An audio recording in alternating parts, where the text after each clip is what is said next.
الحمد لله نحمده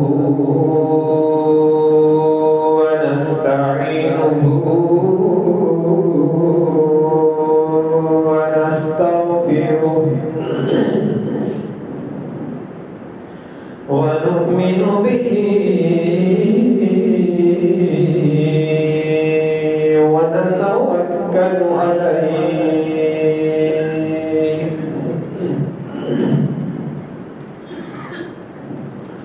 ونعوذ بالله من شرور أنفسنا ومن سيئات أعمالنا من يهده الله فلا مضل له ومن يضلله فلا هادي له ونشهد أن لا إله إلا الله وحده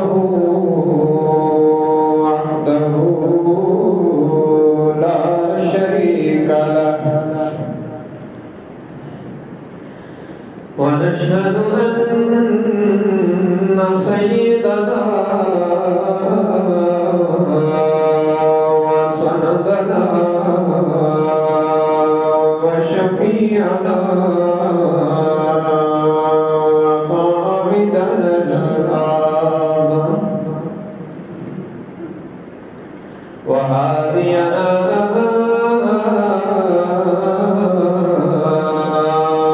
ومرشدنا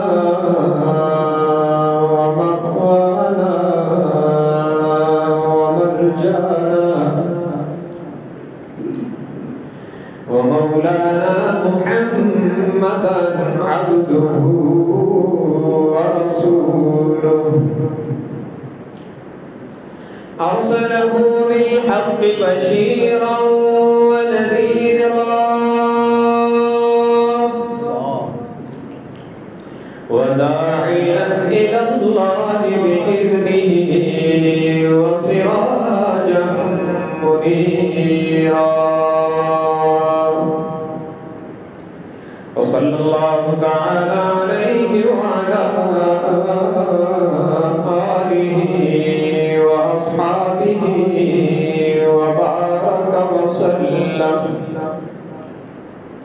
وبارك وسلم تسليما كثيرا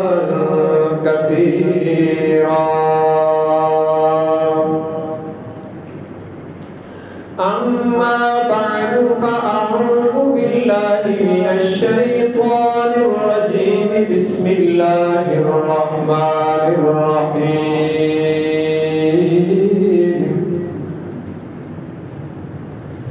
ألم تر كيف ضرب الله مثلا كلمة طيبة كشجرة طيبة أصلها ثابت وفرعها في السماء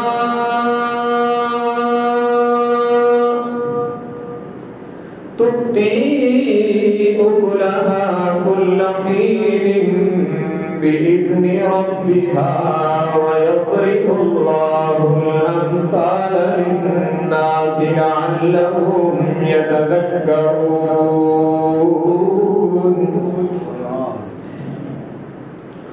وقال الله تبارك وتعالى في كلامه المقدس على مقام آخر وما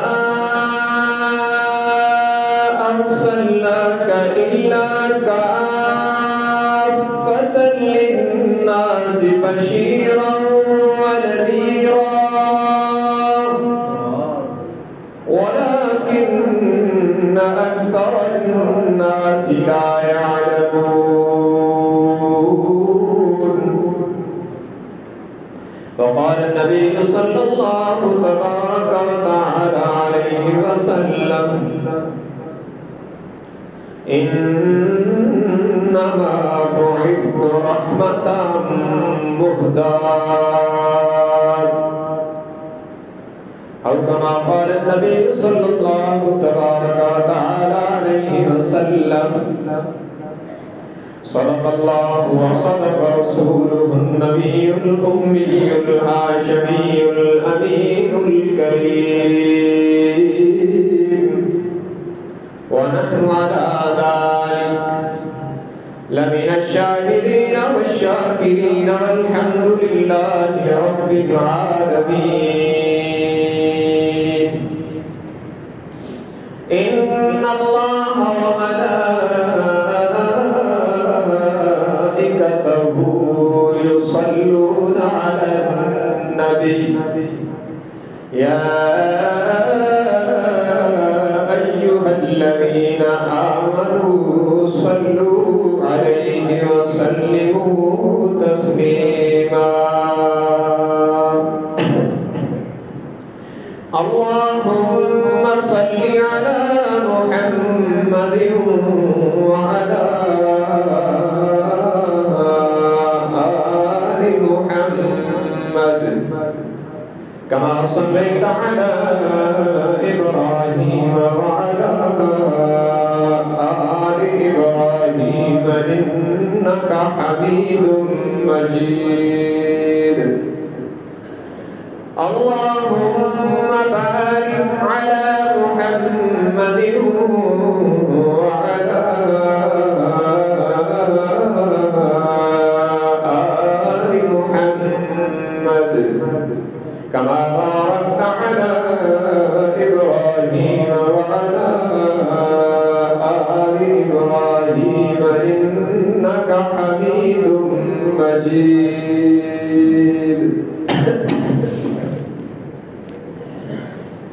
حاضرین گرامی طاہر،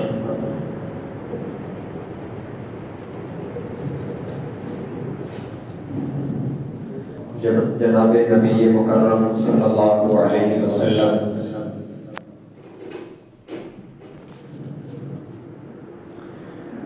اس دنیا میں کون سا عظیم مقصد لے کر تشریف لائے، اس پر ہماری گفتگو ہو رہی ہے گزشتہ جمعہ المبارک کے خطبہ سے۔ عرض کیا گیا تھا کہ جناب نبی مکرم صلی اللہ علیہ وسلم جو عالمی پیغام لے کر قیامت تک کے لیے دستور اور منشور لے کر تشریف لائے ہیں، اس کے خلاصے کے طور پر 5 باتیں میں نے عرض کرنی ہیں۔ ان میں سے پہلی بات یہ ہے کہ جناب نبی مکرم صلی اللہ علیہ وسلم نے مخلوق کے یقین کو خالق کے ساتھ مضبوط کیا، عبد کا یقین معبود پر کامل ہو، اس پر جناب نبی مکرم صلی اللہ علیہ وسلم نے انتھک محنت فرمائی ہے، اور یہ آپ کے 23 سالہ دور نبوت کا خلاصہ اگر نکالیں تو یہی ہے، لا الہ الا اللہ۔ اللہ سے سب کچھ ہوتا ہے اور اللہ کے غیر سے، اللہ کے بغیر کچھ نہیں ہوتا۔ اللہ کی ذات، اللہ تبارک و تعالی ذات و صفات میں تنہا ہے، وہ احد ہیں، صمد ہیں، وہ غنی ہیں۔ مخلوق چھوٹے سے چھوٹا کام کرنے میں اللہ کی محتاج ہے، اور اللہ تبارک و تعالی بڑے سے بڑا کام کرنے میں کسی کے محتاج نہیں ہے۔ اس یقین کو بنانے کے لیے جناب نبی مکرم صلی اللہ علیہ وسلم نے انتھک محنت فرمائی، اور یہ آپ کی پوری 23 سالہ دور نبوت کا مغز ہے۔ آپ دیکھیں نا، آپ نے جو پہلا اعلان عام کیا جب نبوت ظاہری طور پر بھی عطا ہوئی، تو شروع میں تو یہ پیغام خفیہ تھا۔ جب اللہ تبارک و تعالیٰ نے حکم فرمایا کہ اب اعلان عام کیجیے، تو حضور اکرم صلی اللہ علیہ وسلم نے صفا پہاڑ کی بلندی پہ چڑھ کے چادر لہرائی۔ عرب میں یہ دستور تھا کہ جب کوئی بلند پہاڑ پہ چڑھ کے چادر لہراتا تو اس کا مطلب ہوتا کہ اس نے کوئی اہم پیغام دینا ہے، اور یا کسی اہم بڑے خطرے سے آگاہ کرنا ہے، یا کوئی بڑی اہم ترین خبر سنانی ہے، یہ اس کی علامت ہوتی تھی۔ جب حضور علیہ السلام نے چادر لہرائی تو سارے عرب مکہ والے سمٹ کر کوہ صفا پر آئے کہ جسے ہم نے ساری زندگی صادق اور امین دیکھا ہے، آج انہوں نے کیا پیغام دینا ہے۔ کفار مکہ سب جمع ہو گئے، تو آپ نے فرمایا کہ اگر میں تمہیں یہ کہوں اس پہاڑ کے پیچھے سے ایک فوج آ رہی ہے اور تم پر حملہ کر دے گی، مانو گے؟ انہوں نے کہا اگر ہم دیکھیں اور نظر نہ بھی آئے تو تب بھی مانیں گے، اس لیے کہ ہم نے اس زبان سے جھوٹ نکلتے کبھی سنا ہی نہیں۔ پھر آپ نے ایک اور بات پوچھی، فرمایا لَبِثْتُ فِيكُمْ عُمُرًا مِّن قَبْلِي هل وجدتموني صادقا او كاذبا۔ مکہ والوں، میں نے تمہارے اندر اپنی زندگی کے 40 سال گزار دیے، بتاؤ زندگی کے ان 40 سالوں میں تم نے مجھے سچا پایا یا اس کے برعکس؟ دعوت سے پہلے داعی اعظم نے اپنا کردار پیش کیا، مجھے اور آپ کو سبق دیا کہ دعوت دینے والے منبر و محراب کے وارث پہلے کردار بنا، اپنے آپ کو بھی ٹھیک رکھ، پھر دعوت دے، پھر تیری دعوت میں تاثیر ہوگی۔ اصول ہے، داعی کو اپنے عمل کی بھی نگہداشت ضرور کرنی چاہیے۔ ہمارے پیغمبر نے جب عالمی پیغام پیش کیا، قیامت تک آنے والے انسانوں کی کامیابی جس میں مضمر تھی، تو سب سے پہلے اپنا کردار پیش کر کے کہا میرے کردار کی سفید چادر پر کوئی داغ دکھا سکتے ہو؟ تو انہوں نے کہا جربنا لک مرارا هل وجدناک الا صدقا، ہم نے بار بار آپ کو آزمایا لیکن آپ کے کردار میں سوائے سچ کے کچھ نہیں پایا۔ سب مان گئے، صادق اور امین مانتے تھے۔ پھر آپ نے انہیں وہ عالمی پیغام سنایا اور پوری انسانیت کو خطاب کیا۔ آج بھی وہ خطاب گونج رہا ہے قرآن کے الفاظ میں۔ جب یہ یقین دہانی ہو گئی نا کہ آپ سے کبھی سچ کے برعکس نہیں سنا، جو آپ فرمائیں گے وہ صحیح ہوگا، تو پھر آپ نے پہلا اعلانیہ خطبہ دیا اور پہلا عالمی پیغام دیا، قیامت تک آنے والے انسانوں کے لیے کامیابی کا نسخہ بتایا۔ فرمایا یا ایھا الناس قولوا لا الہ الا اللہ تفلحوا، لوگوں لا الہ الا اللہ کہہ دو، دل و زبان سے مان لو کہ اللہ کے علاوہ معبود، مسجود، مشکل کشار، حاجت روا اور بگڑی بنانے والا کوئی نہیں، کامیاب ہو جاؤ گے۔ یہ پیغام دیا۔ تو وہ جو پہلے صادق اور امین کہہ رہے تھے، انہی میں سے ایک بدبخت جو میرے آقا کا سگا چچا تھا، دنیا جسے ابو لہب کہتی تھی، نام عبد العزہ تھا، پہلا پتھر اس نے پھینکا اور اپنی طرف سے بددعائیہ کلمے کہے، تبت لک یا محمد۔ یہ ایسے بدترین لفظ تھے کہ ہمیں اس کا ترجمہ کرنے کی ہمت نہیں پڑتی۔ سب سے پہلے ابو لہب کی گندی زبان سے یہ لفظ ادا، مگر میرے آقا نے اپنا پیغام سنا دیا، اور وہ کیا تھا؟ لا الہ الا اللہ، مومن کا سب کچھ اللہ ہے۔ کامیابی کے لیے یہ پہلا زینہ ہے کہ انسان سب کچھ اللہ سے وابستہ ہے۔ اولاد دینے والا، بگڑی بنانے والا، شفا دینے والا، پریشانیوں سے نجات دینے والا بس اللہ ہی ہے۔ وہ چاہے تو سب ٹھیک ہوتا ہے، وہ نہ چاہے تو کچھ بھی ٹھیک نہیں۔ اس پر قرآن کی بہت سی آیات میرے ذہن میں آ رہی ہے، لیکن بات بڑی لمبی ہو جاتی ہے۔ یہ پہلا اعلانیہ خطبہ تھا جس میں آپ نے یہ پیغام سنایا۔ پھر وقت گزرا اور ہر مرحلے پر میرے آقا یہ پیغام دہراتے رہے، عملاً بھی قولاً بھی۔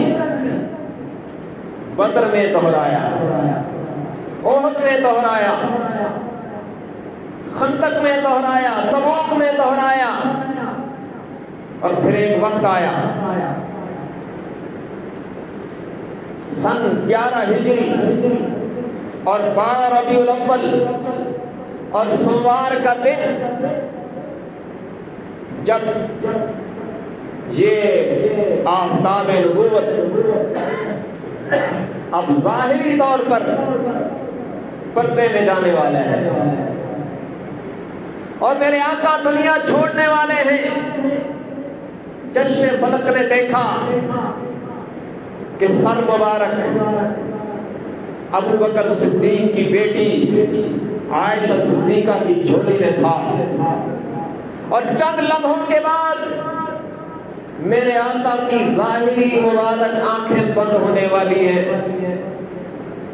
تو دنیا سے جاتے جاتے پھر میرے آقا نے وہی پیغام سنایا، فرمایا الا ان للموت سکرات لا الہ الا ہو۔ لوگوں کان کھول کے سنو، موت کی تلخیاں بہت زیادہ ہیں۔ جنہیں تکلیف دینے کا ارادہ ہی نہیں کیا گیا تھا، یہ ان کی زبان سے ہے، تو پتہ نہیں میرا کیا ہوگا۔ اس مرحلے سے ہم سب نے گزرنا ہے، خدا کے لیے اللہ کو راضی کر لیں، اور جس زاویے پر ہماری زندگی کی گاڑی جا رہی ہے اگر وہ صحیح ہے تو اللہ کا شکر کریں، اور غلط ہے تو چینج کر لیں، ورنہ موت کا بے رحم جھٹکا ساری لذتیں بھلا کے رکھ دے گا، اور بڑے بڑے پھرنے خانوں کی خون خشک ہو جاتے ہیں اسرائیل کو دیکھ کر۔ ساری عقل یہاں رہ جائے گی جب اسرائیل ایک جھلک دکھائے گا۔ تو اس لیے ہمیں اس کو سامنے رکھنا ہے کہ میں نے مرنا ہے۔ ہر کام سے پہلے اگر بندہ یہ سوچ لے نا میں نے مرنا ہے اور اس کا جواب دینا ہے، تو بہت سارے کام ٹھیک کرنے کی توفیق ہو جاتی ہے۔ بہرحال میرے آقا نے دنیا چھوڑتے ہوئے آخری پیغام وہی سنایا، فرمایا الا ان للموت سکرات لا الہ الا ہو۔ میری امت کان کھول کے سن لو، موت کی کی تلخیاں بہت ہیں، لیکن میں اب بھی اعلان کرتا ہوں اللہ کے علاوہ معبود کوئی نہیں، اللہ کے علاوہ بگڑی بنانے والا، بغیر اطلاع اور ذرائع کے جاننے والا، حاجت روا، مشکل کشا، مختار کل، حاضر و ناظر، ہر جگہ ہر وقت موجود ہو کر ہر کسی کی سننے والا اور سب کو دے کر تانا بھی نہ دینے والا سوائے اللہ کے کوئی نہیں۔ یہ پیغام آخری وقت بھی، پہلا عام اعلان بھی یہی اور آخری اہم پیغام بھی یہی۔ امت کو بتلایا کہ کامیابی کا آغاز یہی سے ہے کہ رب سے تعلق ٹھیک کرو، دل میں اللہ کو بساؤ۔ اور پھر قرآن نے اس کو تعبیر کیا کہ یہ جو لا الہ الا اللہ ہے نا، قرآن نے اسے درخت سے تشبیہ دی ہے۔ جیسے ایک درخت زمین پہ پیدا ہوتا ہے، اس کی جڑیں زمین میں ہوتی ہیں اور شاخیں بلند ہوتی ہیں۔ رب العالمین فرماتے ہیں یہ لا الہ الا اللہ کا درخت زمین میں نہیں ہوتا، یہ درخت مومن کے دل میں اگتا ہے، اس کی جڑیں مومن کے دل میں ہوتی ہیں اور اس کی شاخیں آسمانوں میں ہوتی ہیں۔ اور یہ میرے لفظ نہیں ہے، فرمایا أَلَمْ تَرَ كَيْفَ ضَرَبَ اللَّهُ مَثَلًا كَلِمَةً طَيِّبَةً كَشَجَرَةٍ طَيِّبَةٍ أَصْلُهَا ثَابِتٌ وَفَرْعُهَا فِي السَّمَاءِ تُؤْتِي أُكُلَهَا كُلَّ حِينٍ بِإِذْنِ رَبِّهَا وَيَضْرِبُ اللَّهُ الْأَمْثَالَ لِلنَّاسِ لَعَلَّهُمْ يَتَذَكَّرُونَ۔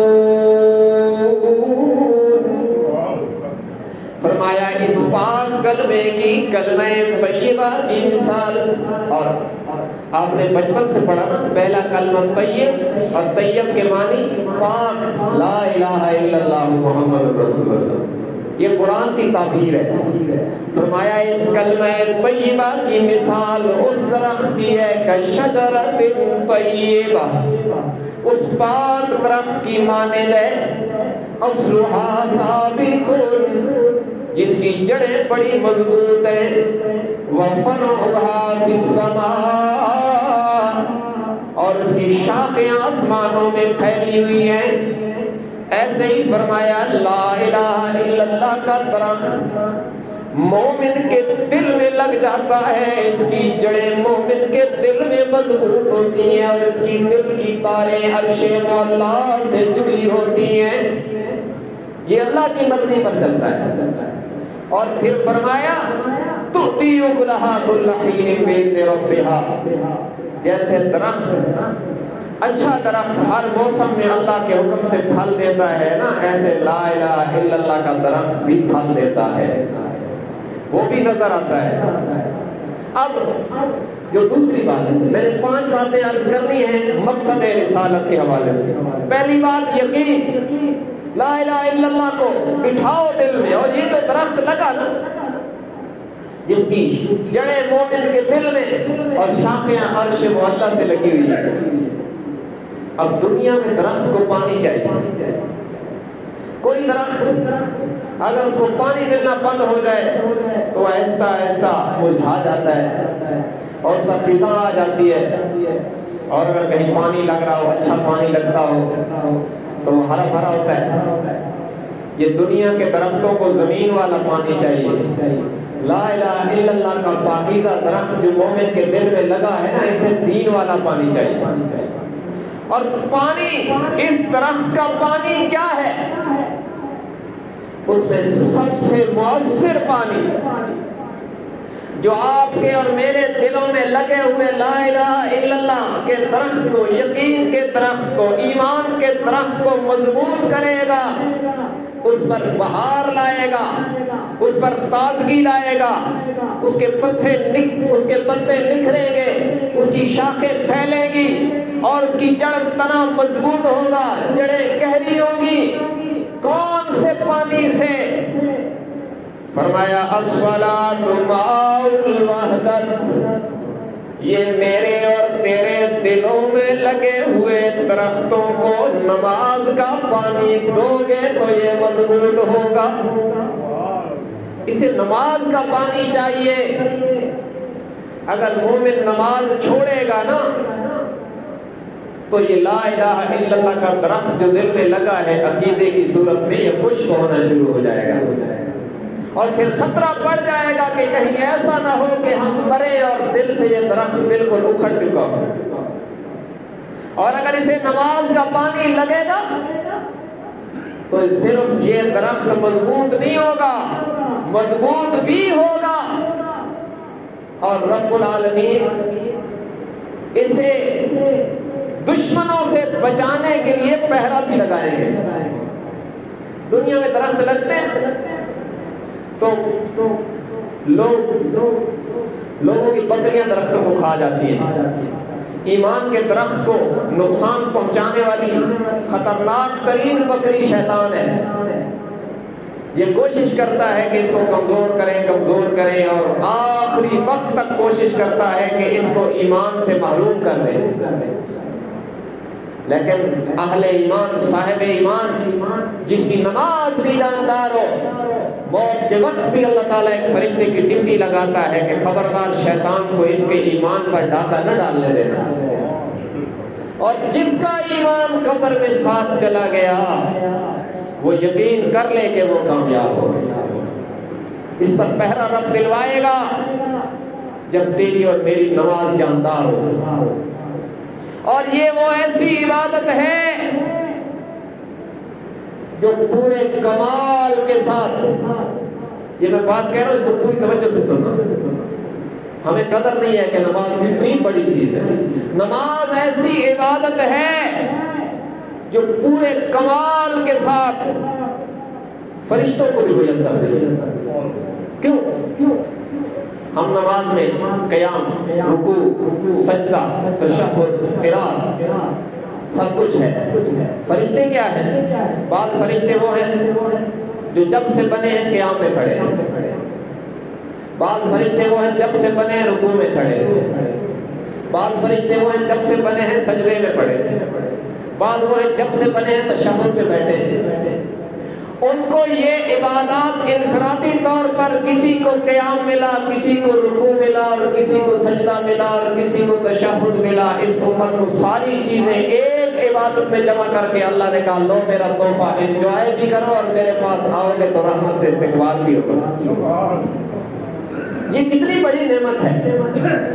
لیکن امت کتنی نمازی ہے، میں اور آپ کتنے نمازی ہیں، اور اس کو کتنا اہم سمجھتے ہیں یہ ہمیں اچھی طرح پتہ ہے. ہم سفر کریں گے تو ساری پلاننگ کریں گے. کتنے ہیں جو نماز کی پلاننگ بھی کرتے ہیں کہ اس وقت سفر کریں گے تو اتنی نمازیں اس میں آئیں گی، اور یہ نماز فلاں جگہ پڑھنی ہے، اور یہ نماز فلاں جگہ پڑھنی ہے، اور یہ نماز فلاں جگہ پڑھنی ہے. یہ ترتیب کون بناتا ہے؟ تو اللہ کی عبادت کو جتنی اہمیت دیں گے نا اللہ تعالیٰ ہمیں اتنی اہمیت دے گا. تو اس لیے اس کو اہم سمجھا جائے. بعض بزرگوں نے یہاں تک لکھا کہ جیسی نماز اس امت کو اللہ نے دی ہے نا، اگر یہ ان امتوں کے پاس ہوتی جو اللہ کے عذاب کے ساتھ اجتماعی طور پہ ہلاک ہو گئے تو شاید یہ عذاب ٹل جاتا ان سے. یہ اتنی اہم ترین چیز ہے. اور پھر یہ بھی دیکھیں کہ اللہ نے یہ تحفہ دیا اپنے نبی کو امت کے لیے، اور تحفہ بھی کائنات کی سب سے بلند جگہ پر بلا کے دیا. اس کائنات میں سب سے اونچی جگہ عرش ہے، سب سے بلند جگہ پر عرش ہے. اللہ تو ہر جگہ ہے نا. مجھے اور آپ کو کہا سورہ علق کی آخری آیت میں، آیت نہیں پڑھتا کیونکہ آیت سجدہ ہے اور سب پہ سجدہ واجب ہو جائے گا. سورہ علق کی آخری آیت میں مجھے اور آپ کو کہا سجدہ کر اور قریب ہو جا. میرے اور آپ کے لیے کیونکہ ہماری حیثیت کم ہے، ہمارے لیے اللہ کی ملاقات یہاں ہو جاتی ہے. اور میرے آقا کی حیثیت تو کائنات میں سب سے بلند ہے نا، اس لیے انہیں کہا ادنو منی، میرے نبی عرش پہ اور قریب ہو جا۔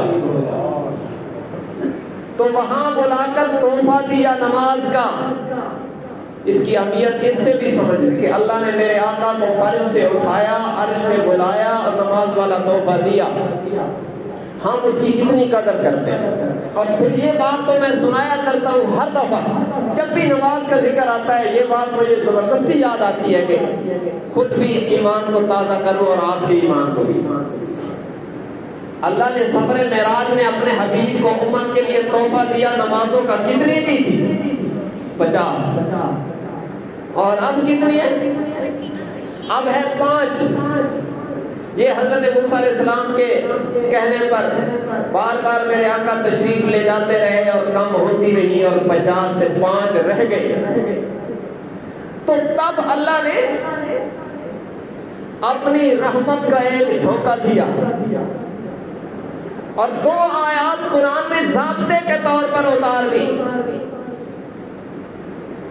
ایک سورۃ القاف 26واں پارہ، سورۃ القاف کے دوسرے رکوع کی آخری آیت ہے، اور ایک سورہ انعام کے آخری رکوع کی آیت ہے۔ ان میں 2 قانون بیان کیے ہیں۔ ایک ضابطہ یہ ہے، فرمایا من جاء بالحسنۃ فلہ 10 امثالها ومن جاء بالسیئۃ فلا یجزی الا مثلها وهم لا یظلمون۔ فرمایا ہمارے دربار کا ضابطہ یہ ہے کہ جو ایک نیکی لائے گا کم از کم 10 گنا زیادہ اجر پائے گا، اور اگر اس سے برائی ہو گئی تو ایک برائی کی سزا بھی ایک برائی کے طور پر پائے گا، بڑھایا نہیں جائے گا، ظلم نہیں کیا جائے گا۔ ایک ضابطہ یہ ہے۔ اور دوسرا قانون 26واں پارہ سورۃ القاف دوسرا رکوع اور آخری آیت میں فرمایا ما یبدل القول لدی وما انا بظلام للعبید۔ ایک تو فرمایا لوگوں یہ بات کان کھول کے سنو، اللہ عادل ہے، ظلم اللہ کی ذات کے قریب سے بھی نہیں گزرتا۔ اور پھر قانون یہ ہے، فرمایا ما یبدل القول لدی، ہماری باتیں بدلا نہیں کرتی، ہمارے دربار سے جو بات صادر ہو جائے اس سے یوں ٹرن نہیں لیے جاتے، یوں نہیں کہ آج کچھ ہے کل کچھ ہو جائے گا۔ یہاں پر فیصلے اس لیے بدلتے ہیں کہ ان کا علم ناقص ہے، وہاں پر فیصلے نہیں بدلتے، اس کا علم بھی کامل ہے، اختیار بھی کامل ہے۔ فرمایا ہماری باتیں بدلا نہیں کرتی ہیں، ایک کے بدلے میں 10 دیتے ہیں اور جو دے دیتے ہیں واپس نہیں لیتے ہیں، ہماری باتیں بدلتی نہیں۔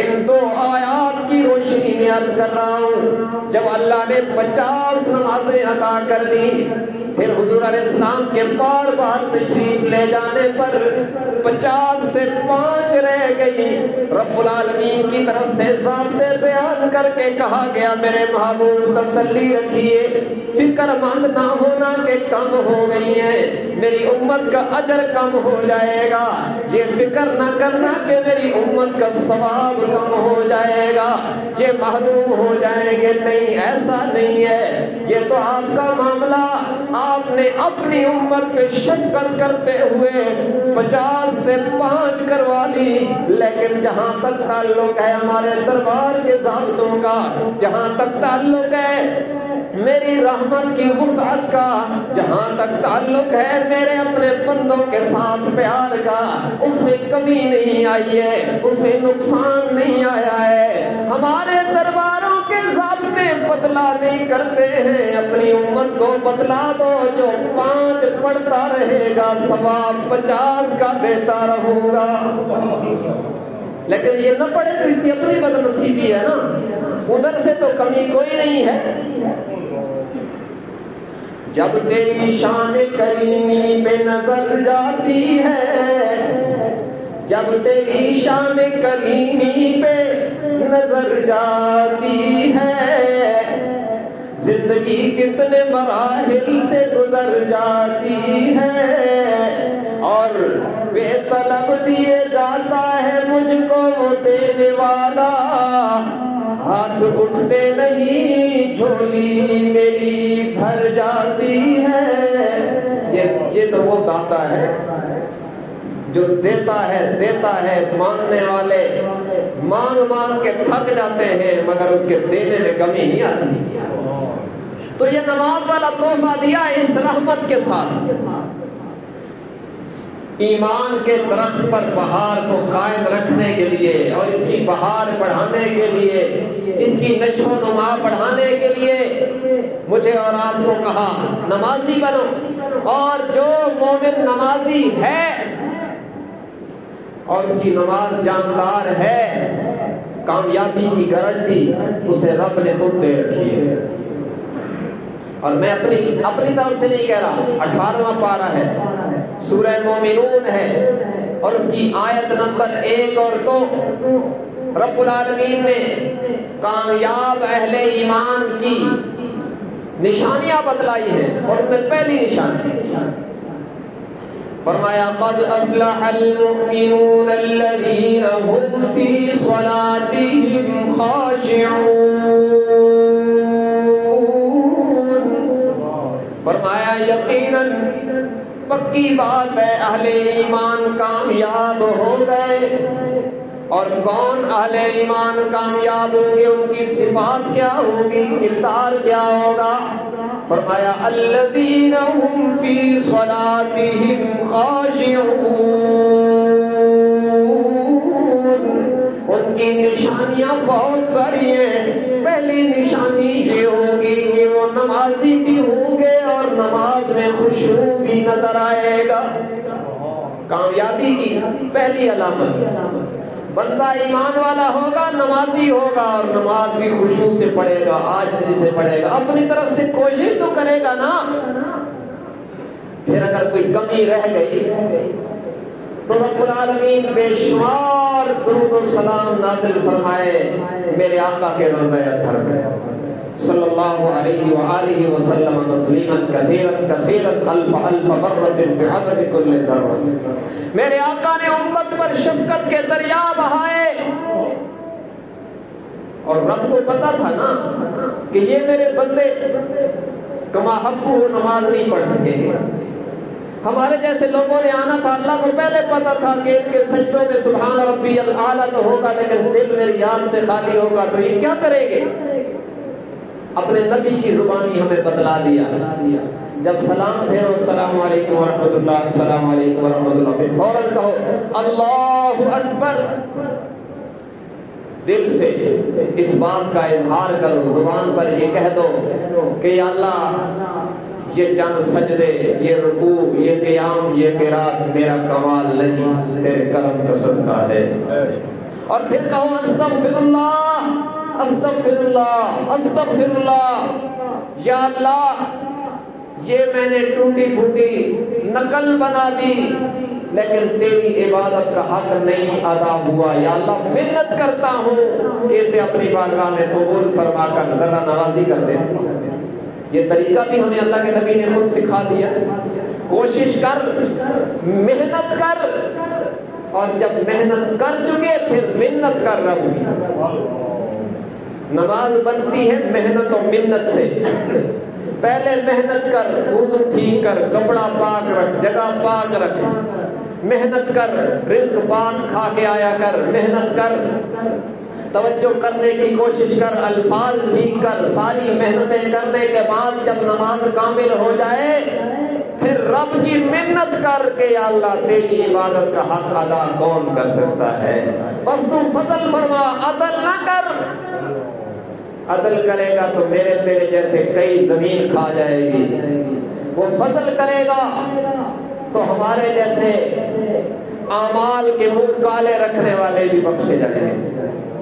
تو پھر محنت کر کے پھر منت کر رب کی کہ یا اللہ قبول فرما لے، تو تیرے خزانوں میں کوئی کمی نہیں، تیری ایک نگاہ کی بات ہے اور میری زندگی کا سوال ہے۔ تیری ایک نگاہ پڑے تیرے خزانوں میں کمی کوئی نہیں آنی اور میرے جیسے گناہگار کا کام بن جانا ہے۔ یہ فردوں کے بعد دعا قبول ہوتی ہے، اللہ کے نبی نے فرمایا یہ دعا کی قبولیت کا موقع بھی امت پر شفقت کے لیے رکھا گیا کہ اس سے فرض میں کمی یقیناً رہے گی، یہ رب سے مانگ کر اس کمی کو پورا کروا لے۔ تو اس لیے میرے بھائیوں، دوسری صفت جو مقصد نبوت میں شامل تھی، جو انسانوں میں پیدا کرنا میرے نبی کا مقصد تھا، وہ یہ ہے کہ ہماری نمازیں جاندار بنیں، ہم اسے اہمیت دیں۔ اور دیکھو اتنی بڑی گارنٹی اللہ کے نبی نے فرمایا، حدیث قدسی ہے، زبان نبی کی فرمان خدا کا صلی اللہ علیہ وسلم وجل جلالہ، اللہ کے نبی کی زبان فرمان خدا کا۔ حدیث قدسی وہ ہے جو قرآن نہیں ہوتا لیکن فرمان اللہ کا ہوتا ہے۔ اللہ فرماتے ہیں میرے محبوب اپنی امت کو بتلاؤ، جو شخص 5 نمازیں زندگی بھر اہتمام کے ساتھ پڑھتا رہے گا، میرے پاس نمازیں ٹھیک لے کے آئے گا، میں رب وعدہ کرتا ہوں کہ اسے اپنی ذمہ داری سے جنت میں لے کے جاؤں۔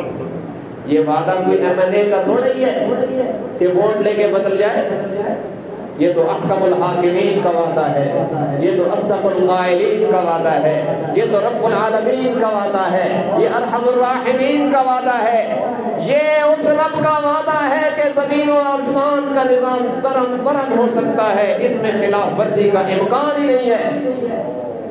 کاش کہ ہمارے دل میں اترے اور ہم اپنی ادائیں ٹھیک کر لیں، ہمارے کام اہم ہیں، کاش کہ نماز اہم بن جائے۔ اللہ کے نبی نے فرمایا جس نے ایک نماز ضائع کر دی گویا کہ اس کا اہل مال سب کچھ ضائع، کانما بُدِرَ أَهْلُهُ وَمَالُهُ، گویا کہ اس کا اہل مال سب کچھ ضائع ہو گیا۔ اور ہم جو ہے وہ چند ٹکوں کی خاطر نماز چھوڑ دیتے ہیں، تھوڑی سی مصروفیت پر نماز چھوڑ دیتے ہیں۔ دیکھیں بھائی، ایمان اتنا تو بنانا کہ اگر ایسی غفلت ہو جائے پریشانی تو ہو۔ اگر تجھے پریشانی ہو گئی نا کہ میں نے غلط کیا تو رب توبہ کی توفیق دے گا اور امید ہے کہ معاف ہو جائے گا، لیکن اگر پریشانی بھی نہ ہو، بس اس طرح کا مومن ہے کہ ٹائم مل گیا تو نماز پڑھ لی اور نہ ملا تو نہ پڑھی، تو یہ تو خطرناک سمت ہے جس طرح یہ جا رہے ہیں۔ اس لیے اپنے نمازیں ٹھیک کر۔ حدیث میں آتا ہے ملک الموت کو آرڈر ہے کہ تو نمازیوں پر نرمی کرنا، اس لیے وہ نماز کے ٹائم میں دیکھتا ہوتا ہے کہ کون کون نماز پڑھتا ہے، اس کو اللہ نے بڑے بڑے اختیارات دے رکھے، وہ چیک کرتا ہے کہ کون کون نمازی ہے، کیونکہ مجھے نمازیوں پر نرمی کا حکم ہے۔ تو ہم دیکھ لیں کہ ہم اپنی موت کو کیسا بنا رہے ہیں، نرم کے سخت، راحت والی یا شدت والی۔ اس لیے میرے بھائیوں اپنی نمازیں ٹھیک کرو، اپنی ادائیں ٹھیک کریں، ہم نماز کو اہمیت دیں، جماعت کو اہمیت دیں، مسجدوں میں آیا کریں۔ اللہ کے نبی نے فرمایا جس کو مسجد کا عادی دیکھو فَاشْهَدُوا لَهُ بِالْإِيمَانِ، اس کے ایمان کی گواہی دو، مسجدوں میں آیا کرو، نماز سے اپنے نامہ اعمال کو روشن کریں۔ ہم اللہ کے نبی کی آنکھوں کی ٹھنڈک اس میں تھی، قُرَّةُ عَيْنِي فِي الصَّلَاةِ، اور یہ ربیع الاول میں پیغام لے کے جاؤ، جس پیغمبر نے اس حال میں بھی نماز نہیں چھوڑی باجماعت کہ ایک ہاتھ جناب علی کے کندھے پہ تھا اور ایک ہاتھ مبارک جناب عباس کے کندھے پہ تھا، اور میرے آقا کے پاؤں مبارک صحیح طرح زمین پہ لگتے بھی نہیں تھے، تب بھی میرے آقا نے مسجد نبوی پہ حاضر ہو کر باجماعت نماز ادا کی ہے۔ اور امتی کے سر میں درد ہو جائے تو سب سے پہلے نماز چھوڑ دیتا ہے۔ تو یہ ربیع الاول میں اتنا پیغام تو لے جاؤ، غلامی رسول میں موت بھی قبول ہے۔ کتنا حسین نعرہ ہے، کاش کسے نماز قبول ہو جائے، کاش کسے داڑھی قبول ہو جائے، کاش کسے نبی کی سنت کے مطابق کھانا پینا قبول ہو جائے۔ یہ امت رواجی بن گئی ہے، جبکہ اسے سنی بننا ہے حقیقت۔ اور سنی وہ نہیں جو سن ہو چکا ہے، سنی وہ جس کی اداؤں سے سنت نظر آئے۔ اور آج یہ ماڈرن ہو چکے ہیں، اور یہ نبی کے طریقے میں بعض بسا اوقات اللہ کے نبی کے طریقے میں یہ اپنی ذلت سمجھ بیٹھے معذرت۔ شلوار ٹخنوں سے اوپر ہو تو کہتے ہیں نیچے کر دیں، یہ کیا بنایا ہوا ہے؟ یہ اپنے ایمان کی خیر منائے کہ کہاں جا رہا ہے؟ اللہ کے نبی کے طریقوں میں دنیا اور آخرت کی کامیابیاں چھپی ہیں، یاد رکھیں۔ کسی اور کے طریقے میں کامیابی نہیں، نہ تھی، نہ ہے، نہ ہوگی۔ میرے نبی کا طریقہ چھوڑ کر جو جس کا طریقہ اپنائے گا مارا جائے۔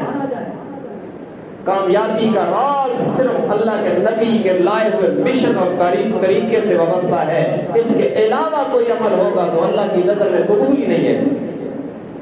اس لیے میرے بھائیوں،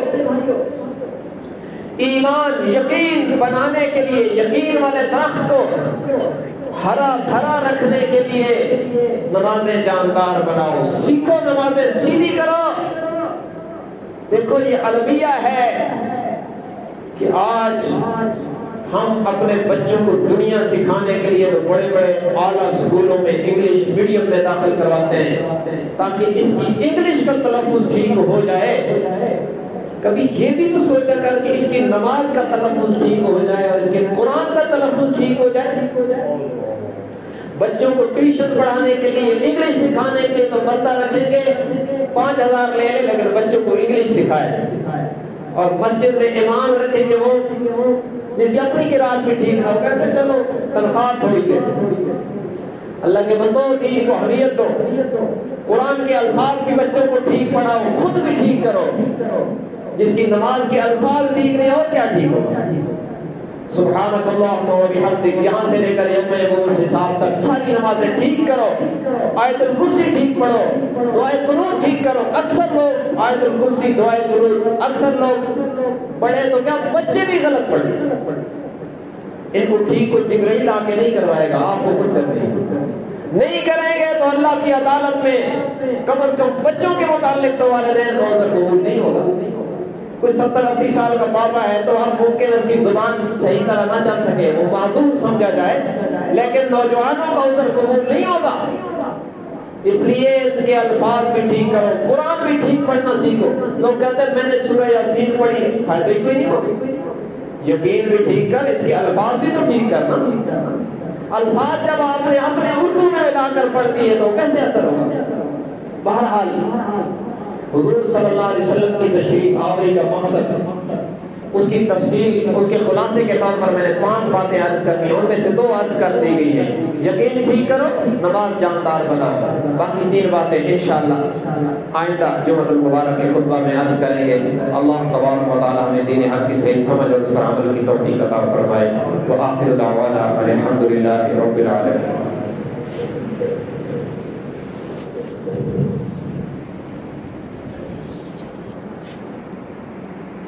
Recorder. Pause recording.